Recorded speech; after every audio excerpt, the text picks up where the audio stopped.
नमस्कार दोस्तों। आज मैं आपको पोष माह में पड़ने वाली पुत्रदा एकादशी की कथा सुनाने जा रही हूँ। एक समय की बात है, भगवान श्री कृष्ण के चरण कमलों में प्रणाम करते हुए महाराज युधिष्ठिर ने पूछा, हे मधुसूदन, कृपया करके आप मुझे पोष माह के शुक्ल पक्ष में आने वाली एकादशी के महत्तम का वर्णन सुनाने की कृपा करें। आप मुझे यह बतलाइए कि पोष माह के शुक्ल पक्ष में जो एकादशी आती है उसका क्या नाम है, उसकी विधि क्या है और उसमें कौन कौन से देवताओं का पूजन किया जाता है। भक्तवत्सल भगवान श्री कृष्ण बोले, हे राजन, इस एकादशी का नाम पुत्रदा एकादशी है। इसमें भी नारायण भगवान की पूजा की जाती है। इस चर और अचर संसार में पुत्रदा एकादशी के व्रत के समान कोई दूसरा व्रत नहीं है। इसके पुण्य से मनुष्य तपस्वी, विद्वान और लक्ष्मीवान होता है। संसार में पुत्रदा एकादशी के उपवास के समान दूसरा कोई व्रत नहीं है।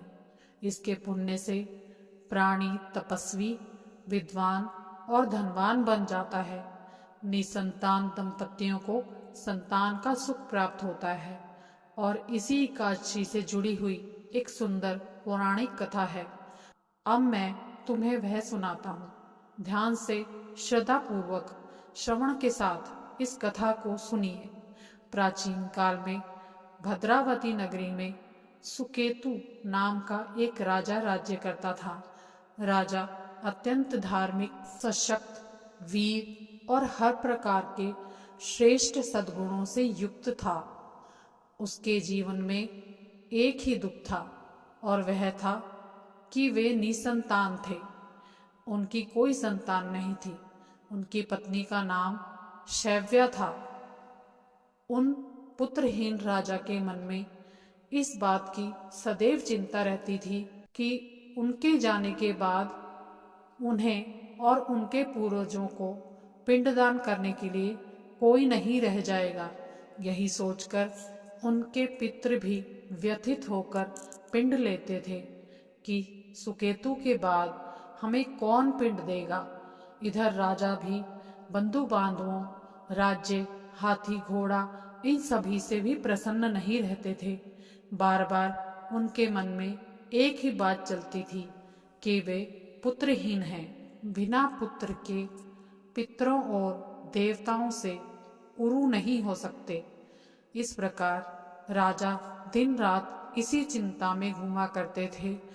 इस चिंता के कारण एक दिन वे इतने व्यथित हो गए, इतने दुखी हो गए कि उनके मन में अपने शरीर को त्याग देने की इच्छा उत्पन्न हो गई।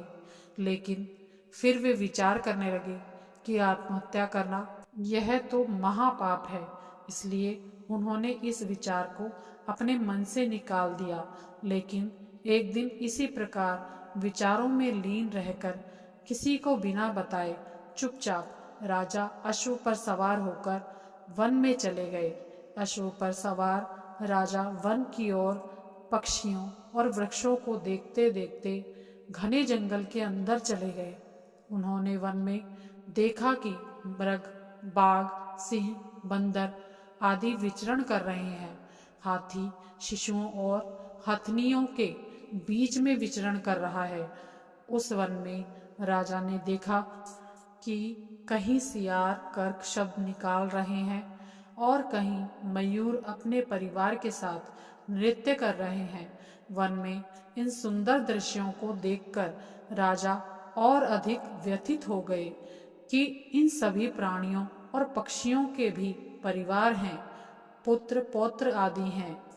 लेकिन भगवान ने मुझे ही कोई संतान क्यों नहीं दी, मुझे कोई संतान प्राप्त क्यों नहीं हुई।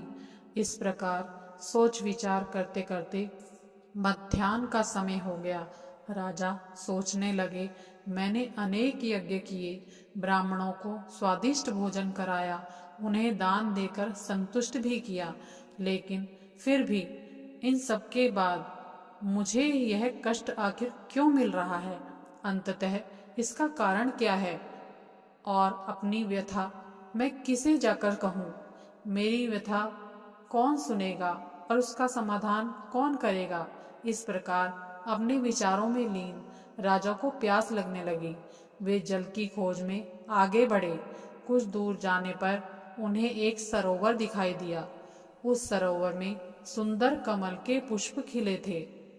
सारस, हंस, घड़ियाल आदि जल क्रीड़ा में मग्न थे। सरोवर के चारों ओर ऋषियों के आश्रम बने हुए थे। अचानक राजा के दाहिने अंग फड़कने लगे। इसे शुभ शगुन समझकर राजा मन में प्रसन्न होते हुए अपने अश्व से नीचे उतर आए और उन्होंने जाकर देखा तो सरोवर के तट पर कुछ ऋषि विराजमान थे। उन्हें देखते ही राजा ने उन्हें प्रणाम किया। अत्यंत विनम्रता पूर्वक उनके समक्ष जाकर बैठ गए। राजा को देखकर ऋषिवर ने पूछा, हे राजन, जिस प्रकार आपने हमें सम्मान प्रदान किया है उससे हम आपसे बहुत प्रसन्न हैं। आपकी जो भी इच्छा है आप हमसे कह सकते हैं।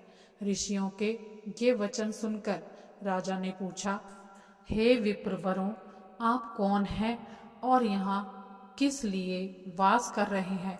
यह सुनकर ऋषिगणों ने कहा, राजन, आज पुत्र की इच्छा करने वाले को श्रेष्ठ पुत्र प्रदान करने वाली पुत्रदा एकादशी है। हम सभी विश्व देव हैं और आज से 5 दिवस बाद माघ स्नान है और हम सभी इसी सरोवर में स्नान करने आए हैं। ऋषियों की बात सुनकर राजा ने कहा, मुनियों, मेरा भी कोई पुत्र नहीं है। यदि आप मुझ पर प्रसन्न हो तो कृपा करके मुझे भी एक पुत्र का वरदान दीजिए। तब ऋषियों ने कहा, हे राजन, आज पुत्रदा एकादशी है, इसलिए यह अत्यंत शुभ समय है। जब आप यहाँ आ ही गए हैं तो आप इस एकादशी व्रत का पूर्ण श्रद्धा और भक्ति के साथ पालन कीजिए। भगवान श्री हरि की अनुकंपा से आपके घर अवश्य ही पुत्र का आगमन होगा। राजा ने मुनि के वचनों के अनुसार उस दिन उपवास किया। उस उपवास के नियम का श्रद्धा पूर्वक पालन किया और अगले दिन द्वादशी पर इस व्रत का निर्धारित समय के अंदर पारण किया। ऋषियों को दान दक्षिणा दी और फिर ऋषिवरों को प्रणाम करके वे वापस अपने नगर आ गए। भगवान श्री हरि की कृपा से कुछ ही दिनों में रानी ने गर्भ धारण किया और 9 मास के बाद उन्हें एक सुंदर तेजस्वी पुत्र प्राप्त हुआ। यह राजकुमार जब बड़ा हुआ तो अत्यंत वीर, धनवान, यशस्वी और प्रजापालक बना।